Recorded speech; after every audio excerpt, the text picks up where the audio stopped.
मंच पर विराजमान भारतीय जनता पार्टी के महानगर अध्यक्ष मुकेश शर्मा जी, पवन धमन जी, हेमेंद्र सोनी जी, अतुल रावत जी, राघव सिंह जी, प्रखर रस्तोगी जी और सागर जी, और इस सभागार में उपस्थित सभी गणमान्य अतिथियों,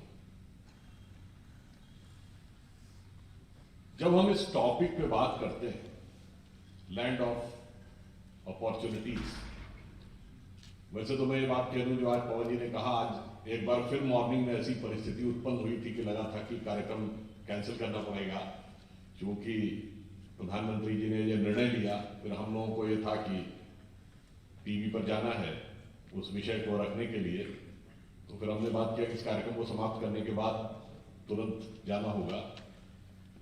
तो इसलिए मैंने सोचा कि एक बार पहले हो चुका है, दूसरी बार नहीं होना चाहिए।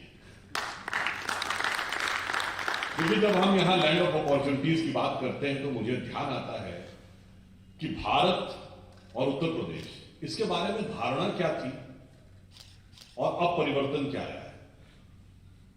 मुझे याद आता है 2008 का वर्ष था, मैं अमेरिका में ACYPL American council for young political leaders programme में गया हुआ था। वो बैरक ओबामा जी का इलेक्शन ईयर था। भारत और भारत की प्रतिभा के बारे में वहां के जनमानस में क्या अवधारणा थी, उनका मुझे स्टेटमेंट याद है। नॉर्थ कैरोलिना में उन्होंने बोला था, मुझे डेट भी याद है, 11 या 12 सितंबर 2008 की बात है। उन्होंने कहा था, we have to make our children work hard as we have to compete with Beijing and Bangalore.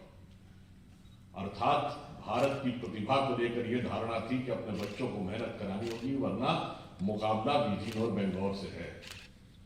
मगर 2013 जुलाई में जब हम वहां गए तो एक ऐसा वातावरण था कि एक जमाने में जब अटल जी की सरकार थी और इस प्रकार की चर्चाएं विश्व के क्षितिज पर होती थी कि this is the success story of India, 2013 जुलाई में एक ऐसा वातावरण बना हुआ था कि as if the success story of India is over. बहुत कई प्रमुख जो व्यवसाय जगत के लोग थे उनसे मिले, बहुत सारे सेनेटर और कांग्रेसमैन से मिले, तो ऐसा लगा जैसे उनके मन में धारणा आई है कि भाई भारत की सक्सेस स्टोरी का विषय अब समाप्त हो गया। परंतु हम लोगों ने उनको विश्वास दिलाया, the success story of India is not over, the success story of India is waiting for BJP to come into power. और आपने देखा 2014 में जब प्रधानमंत्री श्री नरेंद्र मोदी जी ने इस देश की बागडोर संभाली तो परिवर्तन क्या है। ये जनादेश सिर्फ सरकार परिवर्तन के लिए नहीं था, एक व्यवस्था और विचार में परिवर्तन के लिए भी था। और परिवर्तन क्या आया, देखिए मैं मानता हूं कि कोई भी सरकार आकर जब काम करती है तो 3 प्रकार के काम होते हैं। एक प्रकार के वो काम जो पिछली सरकारें भी कर रही थी, हमने भी किया, सड़क बनवाना, बिजली, पानी, उनसे बेहतर किया, उनसे अच्छी गति से किया, अच्छी दक्षता के साथ किया, और जैसा कि अभी मुकेश जी ने बोला, बगैर किसी भ्रष्टाचार के आरोप के किया। दूसरा, कुछ वो काम जो उन्होंने सोचा होगा मगर करने की हिम्मत नहीं कर पाए। जैसे उदाहरण के लिए कोई सोचता होगा कि किस प्रकार से भारत में परिवर्तन ला सकते हैं, फॉर एग्जाम्पल जीएसटी। अब जीएसटी एक ऐसा निर्णय था जो पूर्ववर्ती सरकारों ने भी सोचा, मगर वो उसको मूर्त रूप देने की क्षमता या हिम्मत नहीं दिखा पाए, तो हमारी सरकार ने वो भी करके दिखाया। फिर कुछ एक ऐसे काम होते हैं जो पूर्ववर्ती सरकारों ने सोचा भी नहीं और हमने करके दिखा दिया, जिसमें धारा 370 और ट्रिपल तलाक जैसे मामले थे। पर कुछ काम ऐसे होते हैं जो भारत के विकास से जुड़े हुए थे, जो शायद पिछली सरकारों की कल्पना में भी नहीं है। उदाहरण के लिए, अगर इंडिया को एक बड़ा इकोनॉमिक सुपर पावर बनना है तो first and foremost requirement is power. अब जब हम अपनी ऊर्जा की आवश्यकता के बारे में विचार कर रहे थे, और पावर आने वाले टाइम में क्या था, क्लीन एनर्जी, क्लीन पावर, तो आपने देखा कि एलईडी बल्ब से शुरू होकर बात सोलर एनर्जी तक गई है तो पूर्ववर्ती सरकारों ने सोचा होगा। सोलर एनर्जी जिस गति से उसको हमारी सरकार ने आने के बाद परिवर्तन किया, वो नहीं सोचा होगा और ये कदापि नहीं सोचा होगा कि इंटरनेशनल सोलर अलायंस बनाया जाएगा और उसका केंद्र भारत के गुरुग्राम में होगा। यानी हम सोलर एनर्जी के वर्ल्ड लीडर बन के उभरेंगे, यह विचार उनके ध्यान में नहीं आया। दूसरा एक उदाहरण देता हूं, फिर मैं उत्तर प्रदेश पे भी आता हूं। अब हमारे देश को देखें तो देश के भिन्न भिन्न अंचलों की भिन्न भिन्न समस्याएं हैं और उन समस्याओं में भिन्न भिन्न संभावनाएं हैं। उदाहरण के लिए देश का जो पश्चिमी हिस्सा है, जिसमें गुजरात और राजस्थान का क्षेत्र आता है, यहां पानी की कमी है। वहीं पूर्वी हिस्सा जो है, जहां बंगाल है, बिहार है, आसाम है, उड़ीसा है, यहां पानी प्रचुर मात्रा में है। पश्चिमी हिस्से में पानी की कमी है, ये एक चुनौती है। पूर्वी हिस्से में पानी प्रचुर मात्रा में है, मगर दूसरी चुनौती है कि वहां बाढ़ की संभावना है। अब इस चुनौती में संभावना क्या देखनी है, तो पश्चिमी हिस्से में हमने कहा कि हम सोलर पावर का प्रयोग करेंगे, क्योंकि सूर्य तो प्रचुर मात्रा में है। यदि पूर्वी हिस्से में नदियों के पाट चौड़े हैं, बाढ़ की संभावना है, तो वहां ड्रेजिंग करके इनलैंड वाटरवेज यानी जल मार्ग के द्वारा परिवहन की व्यवस्था क्यों नहीं हो सकती। और आपने देखा कि हमारी सरकार आने के बाद हल्दिया से वाराणसी तक पहली बार जल मार्ग के द्वारा परिवहन हुआ, जो सड़क या रेल के द्वारा कम से कम 1/8 या 1/10 कॉस्ट आती है। अब ये कुछ ऐसी चीज थी जो शायद दूसरे लोगों के ध्यान में नहीं आई होगी। इसलिए मैंने कहा कि यह जनादेश जब परिवर्तन के लिए दिया गया था, तो इसमें वो कार्य भी थे जो पिछली सरकारें कर रही थी, वो कार्य भी थे जो करने की सोच रही थी, पिछली सरकारें कर नहीं पाई, और वो कार्य भी थे जो वो सोच ही नहीं पाई। अब आप देखिए, जब उत्तर प्रदेश के बारे में आते थे तो याद करिए उत्तर प्रदेश के बारे में किस प्रकार की छवि बनी हुई थी हमारी सरकार आने से पहले। मैं आपको एक याद दिलाता हूं, याद करिए, वो 15-20 साल पुरानी एक फिल्म थी कंपनी, जिसमें मुंबई के अंडरवर्ल्ड पे बनी हुई, और उधर मुंबई का कमिश्नर क्या बोल रहा है कि आजकल जो किलिंग हो रही है उसमें किलर्स को आइडेंटिफाई करना बड़ा मुश्किल है। फिर एक सीन दिखाया जाता है कि एक आदमी आ रहा है, एक को पैसे दे रहा है और कुछ रिवॉल्वर दे रहा है, गोली चलती है, एक की हत्या हो जाती है। फिर वो एक लड़का बैग टांगे हुए बस में चढ़ रहा है, और फिर क्या दिखाया जाता है, आजमगढ़ 500 किलोमीटर। ये छवि उत्तर प्रदेश की बनाकर रखी गई थी। अचानक पता चलता था कि कहीं पर कोई धमाके हुए, पता चला उनके आरोपियों का कनेक्शन आजमगढ़ या गाजीपुर के किसी गांव से। इस प्रकार की छवि बनी हुई थी। इस छवि का विकास के साथ क्या संबंध है, हम सभी जानते हैं। विकास के लिए जो पहली फर्स्ट एंड फॉरमोस्ट संभावना है या आवश्यकता है, वो क्या है, सुरक्षा। यदि लॉ एंड ऑर्डर ही सही नहीं होगा तो आप कितने भी अच्छी प्रकार की संसाधनों की उपलब्धता सुनिश्चित करा दीजिए, विकास नहीं हो सकता। दूसरी आवश्यकता क्या है, इंफ्रास्ट्रक्चर। लॉ एंड ऑर्डर और इंफ्रास्ट्रक्चर, कानून व्यवस्था और आधारभूत संरचना, दो सबसे अधिक महत्वपूर्ण चीजें थी, और अपार संभावनाओं से युक्त यह प्रदेश इन दो कारणों से अपनी वांछित गति को पाने में सफल नहीं हो पा रहा था।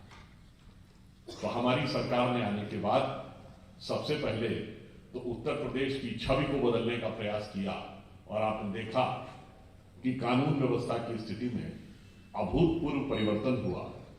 और आज की स्थिति यह है कि बाकी बातों के ऊपर सबके अपने अलग अलग दावे हो सकते हैं, जितने भी प्रकार के अपराध हैं, डकैती, लूट जैसे चीजों में 66% की कमी आई, अपहरण जैसी चीजों की संख्या बहुत कम हो गई, संगठित अपराध की स्थिति में बहुत कमी है।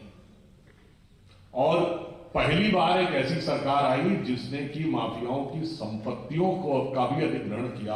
1886 करोड़ रुपए की माफियाओं की संपत्ति का अधिग्रहण किया। यह सिर्फ आंकड़ा नहीं है, ये विचार का प्रतीक है। इस सरकार की सोच में यह बदलाव आया कि अब कानून का राज पूरी तरीके से प्रदेश में स्थापित हुआ, जो विकास या आर्थिक विकास की पहली सीढ़ी थी। अब दूसरी बात, इंफ्रास्ट्रक्चर। जब इंफ्रास्ट्रक्चर की बात आती है तो अभी आपने देखा होगा उत्तर प्रदेश के, विशेषकर पश्चिमी उत्तर प्रदेश में तो फिर भी स्थिति थोड़ी ठीक थी, परंतु पश्चिम से ही अगर हमने शुरू करें तो याद करिए, मेरठ और दिल्ली का एक्सप्रेसवे हमारी सरकार आने के बाद बना, और अभी आपने देखा कुछ दिन पहले ही, 2-3 दिन पहले ही पूर्वांचल एक्सप्रेसवे का उद्घाटन हुआ। और आज प्रधानमंत्री जी बुंदेलखंड में हैं। ये बुंदेलखंड और पूर्वांचल दो ऐसे क्षेत्र थे जो कि इंफ्रास्ट्रक्चर के मामले में वहां से तो लखनऊ ही आना अच्छी खासी दूरी महसूस होती थी, और दिल्ली तो बहुत दूर नजर आता है।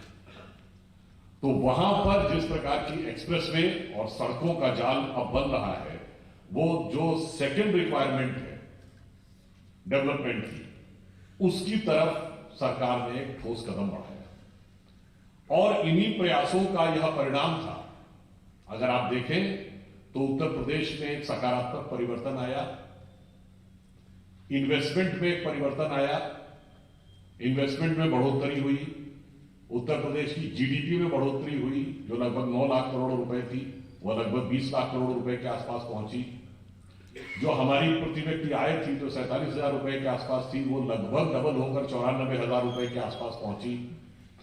जो एमएसएमई की संख्या 12 लाख से ऊपर पहुंच गई, और छोटे उद्योगों के निर्यात में भी भारी वृद्धि, 38% की वृद्धि हुई एमएसएमई के द्वारा होने वाले एक्सपोर्ट में। तो ये उत्तर प्रदेश में एक बदलाव की संभावनाएं के संकेत।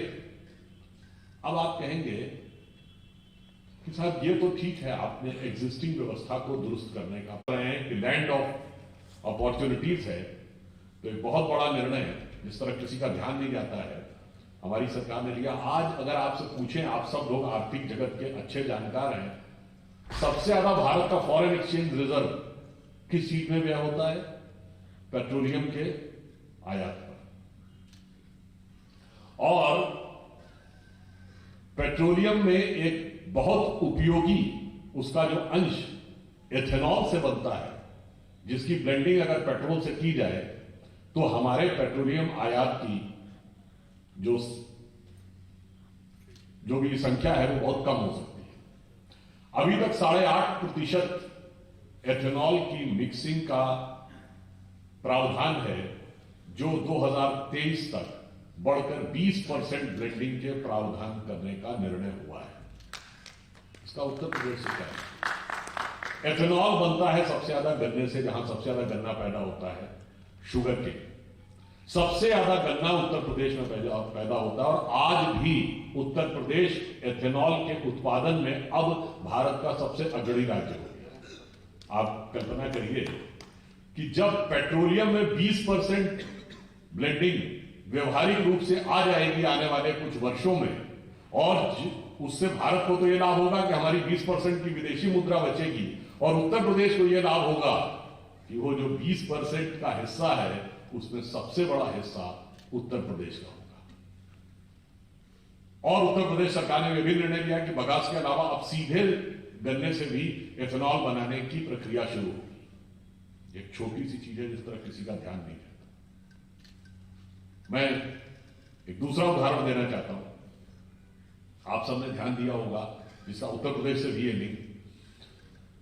देखिए, हम लोग, हमारे वैज्ञानिक, हमारे अंतरिक्ष वैज्ञानिक, हमारे रक्षा से जुड़े हुए इंजीनियर्स इतने सक्षम थे कि हमने मंगलयान बना लिया, हमने चंद्रयान बना लिया, मगर लड़ाकू जहाज नहीं बना सकते थे। ये बात तर्कसंगत लगती है। हम इंटर कॉन्टिनेंटल बैलिस्टिक मिसाइल बना सकते थे, पर एसॉल्ट राइफल नहीं बना सकते थे। ये बात गले के नीचे उतरती है? नहीं, हकीकत में हम बनाना नहीं चाहते थे। पूर्ववर्ती सरकारों का लंबे समय तक यह एक निर्णय रहा कि ये ऐसे ऐसे रक्षा उत्पाद, आप याद करिए, हमें तो बचपन की याद है, स्वर्गीय राजीव गांधी जी के जमाने में अग्नि का प्रक्षेपण हुआ 1989 में, यानी मीडियम रेंज मिसाइल हम उस जमाने में बना रहे हैं और चेक पिस्टल इंपोर्ट कर रहे हैं। तो भैया कौन सा तर्क है कि जो देश मिसाइल बना सकता है वो पिस्तौल नहीं बना सकता है? हमारी सरकार ने आने के बाद एक परिवर्तन किया और यह निर्णय लिया कि अब इंडिजिनस डिफेंस प्रोडक्शन को, यानी जो हमारा घरेलू रक्षा उत्पाद है, उसको बढ़ाया जाएगा और 2 डिफेंस कॉरिडोर, एक तमिलनाडु और एक उत्तर प्रदेश में खोलने का निर्णय हुआ। और आप सब लोगों के शायद कुछ लोगों की जानकारी में हो अथवा कुछ लोगों की जानकारी में ना हो, अब यह निर्णय हुआ है कि उत्तर प्रदेश में ब्रह्मोस मिसाइल, जो हमारा लॉन्ग रेंज मिसाइल है, उसकी मैन्युफैक्चरिंग अब उत्तर प्रदेश में होनी शुरू होगी।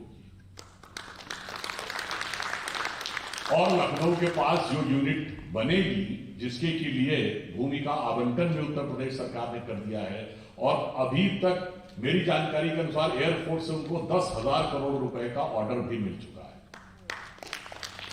आप सोचिए, ये वो होती है जो बेसिक फंडामेंटल मैन्युफैक्चरिंग यूनिट्स। जैसा अभी धवन जी मुझे बता रहे थे कि मैन्युफैक्चरिंग में इधर एक सकारात्मक परिवर्तन आया है, तो मैं मानता हूं कि जो डिफेंस कॉरिडोर यहां पर बनने जा रहा है, जिसमें रक्षा से जुड़े उपकरणों का जिस प्रकार से उत्पादन होगा और ब्रह्मोस जैसे मिसाइल की मैन्युफैक्चरिंग फैक्ट्री यहां पर बनेगी, तो मैन्युफैक्चरिंग सेक्टर में उत्तर प्रदेश में एक आमूलचूल परिवर्तन देखने को मिलेगा। रोजगार के सृजन के साथ साथ ये आपके लिए प्रतिष्ठा सूचक भी होता है कि देश की रक्षा के इतने संवेदनशील उपकरण, जो अभी तक के माना जाता था कि मतलब कहना चाहिए कि, खैर वो पॉलिटिकल बात नहीं कहना चाहता, क्योंकि हमारे एक कुछ लीडर कहते हैं ना कि उत्तर की बातें तो सतही होती हैं, गंभीरता नहीं होती है, एक युवा नेता ने कहा था। तो एक ऐसी ही कुछ धारणा जो बनी रहती है, तो हम लोगों ने उससे बाहर निकल के दिखाया कि गंभीर औद्योगिक विकास और गंभीर चीजों का, जो आवश्यक चीजें हैं, उनकी मैन्युफैक्चरिंग इस उत्तर प्रदेश से होनी चाहिए। मैं एक तीसरा उदाहरण बताता हूं। इंफ्रास्ट्रक्चर के साथ साथ आजकल एक और इंफ्रास्ट्रक्चर है, दैट इज डिजिटल इंफ्रास्ट्रक्चर। आप इमेजिन करिए, हमारे देश के वैज्ञानिक सुपर कंप्यूटर बना सकते थे, पर 2014 में जब हमारी सरकार आई केंद्र में, तो उससे पहले भारत में केवल मोबाइल बनाने की 2 फैक्ट्रियां थी, जबकि चाइना के बाद हम सबसे बड़े मोबाइल के कंज्यूमर देश थे, यानी मोबाइल हैंडसेट की बात कर रहा हूं, जो हम और आप सब यूज करते हैं। अब 140 से अधिक फैक्ट्रियां हैं और दुनिया में मोबाइल बनाने वाली सबसे बड़ी फैक्ट्री सैमसंग की, दुनिया की सबसे बड़ी फैक्ट्री उत्तर प्रदेश के नोएडा में। यानी ये 2 चीजें मैंने आपको उदाहरण बताया जिनको हाईटेक इंडस्ट्री कहते हैं, एक तरफ मिसाइल इंडस्ट्री और एक तरफ मोबाइल बनाने वाली। ये दोनों चीजों में बदलाव आपको पिछले कुछ वर्षों में देखने को मिला। तीसरी चीज होती है डिजिटल नेटवर्क, डिजिटल इंफ्रास्ट्रक्चर। एक तो होता है सड़क का इंफ्रास्ट्रक्चर, एक होता है डिजिटल इंफ्रास्ट्रक्चर। डिजिटल इंफ्रास्ट्रक्चर की जब बात आती तो आपने देखा कि सरकार ने यह निर्णय लिया कि अब देश के 12,000 से अधिक गांवों को हाई स्पीड से जोड़ा जाएगा और लगभग सभी गांवों को आने वाले कुछ वर्षों में हाई स्पीड इंटरनेट से जोड़ दिया जाएगा। अब आप कहेंगे उस हाई स्पीड इंटरनेट जोड़ने से उत्तर प्रदेश में विकास में क्या अंतर आएगा? मैं आपको बताता हूं। जो हमारे यहां छोटे उद्योग माने जाते हैं, परंतु जो उत्तर प्रदेश की स्थानीय विशेषताएं, जैसे लखनऊ का चिकन उद्योग, वाराणसी के साड़ी का उद्योग, भदोही का कारपेट का उद्योग या मुरादाबाद का पीतल का उद्योग, अभी तो इसमें क्या होता है, इसमें जो मैन्युफैक्चरर इसमें कोई भी डिजाइन बनाता है, उदाहरण के लिए जैसे लखनऊ के चिकन उद्योग का उदाहरण लीजिए, तो डिजाइन बनाते हैं तो या तो वो ट्रेडिशनल परंपरागत डिजाइन बनाते हैं या फिर वो अपनी कल्पना या अपने अनुभव से उसके अंदर कोई परिवर्तन या इम्प्रोवाइजेशन करते हैं। पर जैसे ही वो एक व्यापक डिजिटल नेटवर्क से जुड़ जाएंगे तो क्या होगा कि उनकी जो डिजाइन है उसका प्रॉपर साइंटिफिक एनालिसिस के द्वारा उसके जो मूल एलिमेंट्स होते हैं, जिनको मोटिव्स कहते हैं, उनका आइडेंटिफिकेशन हो जाता है। ये डिजाइन इन 20 बेसिक एलिमेंट से बनी।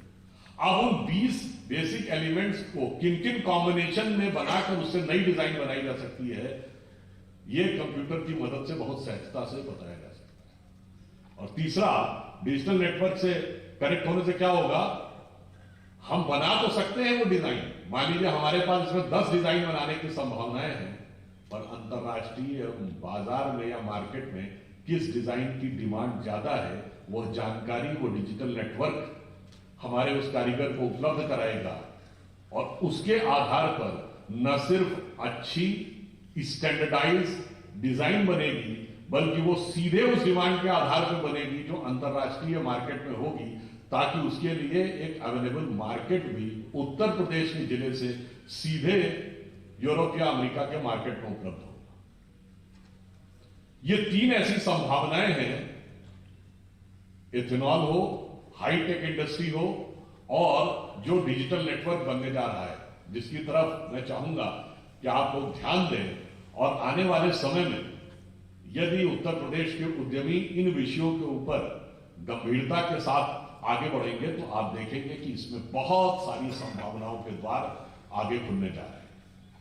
अब एक और चीज भी आती है, रोड नेटवर्क के बाद, डिजिटल नेटवर्क के बाद एक बहुत बड़ी रिक्वायरमेंट है किसी भी देश के एडवांसमेंट के पैरामीटर में, वो है एयर नेटवर्क। यूपी में योगी जी की सरकार आने से पहले 2017 से पहले हमारे यहां सिर्फ 2 रेगुलर एयरपोर्ट थे, लखनऊ और वाराणसी। अब 7 रेगुलर एयरपोर्ट है। वो 7 रेगुलर एयरपोर्ट होने से अब आज की डेट में उत्तर प्रदेश भारत में सर्वाधिक एयरपोर्ट वाला राज्य बन गया है। तो आप सोचिए, जिसकी गिनती कभी बीमारू राज्य में होती थी, वहां सर्वाधिक हवाई अड्डों वाला राज्य है। वहां पर सबसे बड़ी मोबाइल की फैक्ट्री है और वहां पर सबसे बड़ी मिसाइल की फैक्ट्री बनने जा रही है, जिसकी प्रक्रिया शुरू हो गई। तो आप ये सोचिए, वो एयरपोर्ट से कनेक्टिविटी से भी अंतर क्या आएगा। उत्तर प्रदेश में एक और संभावना है, इस संभावना की तरफ लोगों का ध्यान कम जाता था। मैं अगर आपसे पूछूं कि आप भारत के बाहर, साउथ कोरिया की जो फर्स्ट लेडी है, वो मुख्य अतिथि के रूप में आई, क्योंकि वो लोग मानते हैं कि उनके परिवार की डिसेंडेंसी भगवान राम से। थाईलैंड का राजा टाइटल होल्ड करता है किंग रामा द 10th। ना थाईलैंड हिंदू कंट्री है, ना साउथ कोरिया हिंदू कंट्री है। दुनिया में एक ही देश ऐसा है जहां के नेशनल ब्रॉडकास्टर पर डे रामायण आती है, वो है इंडोनेशिया, दुनिया का सबसे बड़ा मुस्लिम कंट्री है। और हरे राम हरे कृष्णा मूवमेंट कहां चलता? यूरोप में, जहां मेजॉरिटी क्रिश्चियंस है। आप सोचिए कि वो आधार हमारे यहां, international society for Krishna consciousness, भगवान कृष्ण की जन्मभूमि हमारे यहां।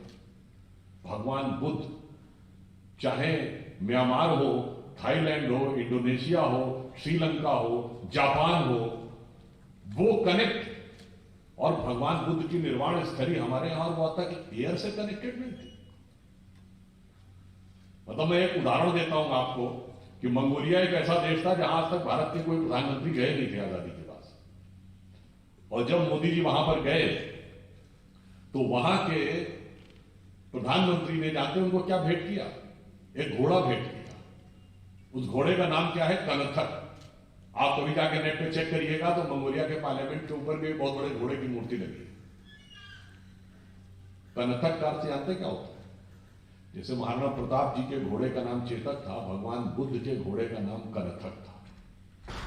इसीलिए मंगोलिया में घोड़ों की सबसे अच्छी जो ब्रीड होती है उसको कनथक कहते हैं, और वो भगवान बुद्ध की उसी परंपरा से अपने को जोड़ते हैं। ये उत्तर प्रदेश की भूमि से दुनिया के भिन्न भिन्न स्थलों पर कनेक्ट था, मगर भगवान बुद्ध की जो भूमि थी उसका हवाई जहाज से कनेक्शन नहीं था। आपने देखा कि अभी कुशीनगर के एयरपोर्ट का में अंतर्राष्ट्रीय एयरपोर्ट बना है, तो टूरिज्म को लेकर एक नई प्रकार की संभावनाएं बढ़ रही है। काशी में जो परिवर्तन आ रहा है वो आप सभी देख रहे होंगे, जिस प्रकार का नया स्वरूप काशी ग्रहण करने जा रही है।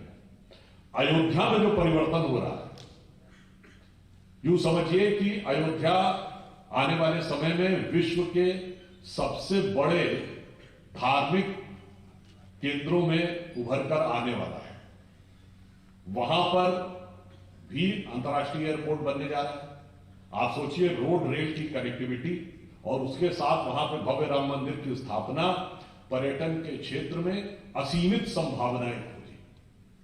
और एक और बात समझिए, जब हम इंडस्ट्री की बात करते हैं, टूरिज्म की बात, तो एक थोड़ा वेस्टर्न माइंडसेट हमारे दिमाग पे आ जाता है। वेस्ट में एक ही प्रकार का टूरिज्म होता है जिसे कहते हैं रिक्रिएशनल टूरिज्म, जिसको आप पर्यटन हिंदी में कहते हैं। हमारे यहां पर्यटन का महत्व कम है। हमारे यहां स्पिरिचुअल टूरिज्म का महत्व अधिक है, जिसे हम तीर्थाटन कहते हैं। और आपने देखा कि अभी सरकार ने कुंभ मेले में जितना शानदार आयोजन किया, अब आप सोचिए काशी का नया स्वरूप, कुशीनगर का नया स्वरूप, अयोध्या का नया स्वरूप, और जो कुंभ मेले में दिखा, ये पर्यटन ही नहीं, उत्तर प्रदेश में एक नई संभावना तीर्थाटन को एक नए युगानुकूल परिवेश में स्थापित करने की दिख रही है। तो ये मैंने प्रयास किया कि आपको एक बात समझ में प्रतीक बनेगा, इसलिए 21वीं सदी का महान भारत बगैर राम मंदिर के संभव ही नहीं। अब मैं आपको ये भी बताता हूं, अगर आपसे बहुत लोगों को पता हो, एक संयोग देखिए, ये राम मंदिर के काल जो भी घटनाएं हुई वो भारत के राजनीतिक परिवर्तन के महत्वपूर्ण कालखंड के साथ सिंक्रोनाइज। जैसे आपको शायद बहुत लोगों को ना पता हो, ब्रिटिश टाइम के आने के बाद जब से डॉक्यूमेंटेड प्रॉपर डॉक्यूमेंट्स अवेलेबल हैं, तो राम मंदिर पर जो पहली एफआईआर हुई है वो नवंबर 1858 में हुई। और उसमें भी जानते हैं क्या महत्वपूर्ण बात है, फैजाबाद के थानेदार ने लिखा है कि साहब 50 निहंग सिख घुसा है और उन्होंने आके कब्जा कर लिया है। हवन करने के बाद सब जगह राम राम लिख दिया है। और किस पर कब्जा कर लिया है? मस्जिद जन्म स्थान पर। अब ये अलग विषय कि मस्जिद जन्म स्थान क्या थी, ये 1858 है। और 1857 प्रथम स्वतंत्रता संग्राम। अब आप देखिए, फिर भारत आगे बढ़ता है और आजादी की लड़ाई के बाद सबसे बड़ा मुकाम आता है 1937 प्रोविंशियल असेंबलीज इलेक्शन, जब राज्यों में हमारी अपनी सरकारें आ जाती हैं। केंद्र में भले ही कांग्रेस उसके अंग्रेजों की सरकार थी, यहां पर कांग्रेस ने सरकारें बना ली थी। 1936 में अयोध्या में एक बड़ा संघर्ष होता है, जिसके बाद वहां नमाज पढ़ने पर रोक लगा दी जाती है, केवल जुमे जुमे की परमिशन है।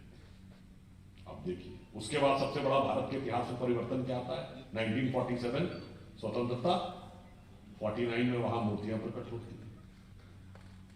इसके बाद आप देखिए, उसके बाद एक बड़ा परिवर्तन आता है कब? 1990 और 92, न्यू इकोनॉमिक पॉलिसी।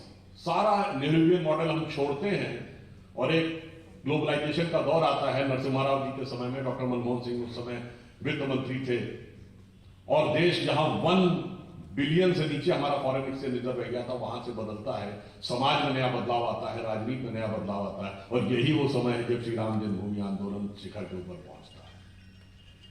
अगला बड़ा बदलाव आता है 2010 लखनऊ बेंच का जजमेंट, जिसमें वो मान लेते हैं कि सेंट्रल डोम जो है, सेंटम सेंटोरम, वो श्री रामलला विराजमान को दिया है। और यही 2010 का वर्ष है। आप जाकर चेक करिएगा, बैरक ओबामा भारत की संसद में आते हैं और पहली बार कोई अमेरिकी राष्ट्रपति आकर बोलता है, India is not emerging, India has emerged. और जब 2019 में जजमेंट आता है और 2020 में, तो भारत श्री नरेंद्र मोदी जी के नेतृत्व में और उत्तर प्रदेश योगी जी के नेतृत्व में एक नई ऊंचाई की तरफ आगे बढ़ता दिख रहा होता है। तब शिलान्यास होता है। अर्थात राम मंदिर कोई इमारत नहीं थी, ये भारत के विकास के कालक्रम के पड़ाव थे। इसलिए राम मंदिर की तिथि तभी आनी थी जब भारत अपने विकास के शिखर की तरफ बढ़ना था। भारत के विकास की पताका और राम मंदिर की पताका एक साथ आकाश में दिखाई पड़नी थी, और वह समय आ गया है। इसलिए मैं कह रहा हूं, संभावनाएं तय हैं। और अंत में कहूंगा, अरे कश्मीर थे प्रधानमंत्री, यहां से आके बने, चाहे जवाहरलाल नेहरू, इंदिरा जी, राजीव जी। अटल बिहारी वाजपेयी जी मध्य प्रदेश के थे प्रधानमंत्री, उत्तर प्रदेश से। मोदी जी गुजरात से, प्रधानमंत्री उत्तर प्रदेश से। तो चाहे अर्थनीति हो, चाहे संस्कृति हो, चाहे राजनीति हो, संभावनाएं अनंत हैं। बस अब ये ध्यान रखिए कि वह प्रदेश जहां पर हमारे सबसे बेहतर संसाधन, सबसे बेहतर मानवीय संसाधन, सबसे बेहतर आर्थिक संसाधन है। इसमें किसी प्रकार का संशय मन में मत रखिएगा। परिवर्तन का वह दौर अब आ गया है। बस आप लोगों को ये ध्यान रखना है, जैसे कभी कभी क्या होता है, अगर सब कुछ तय भी हो ना,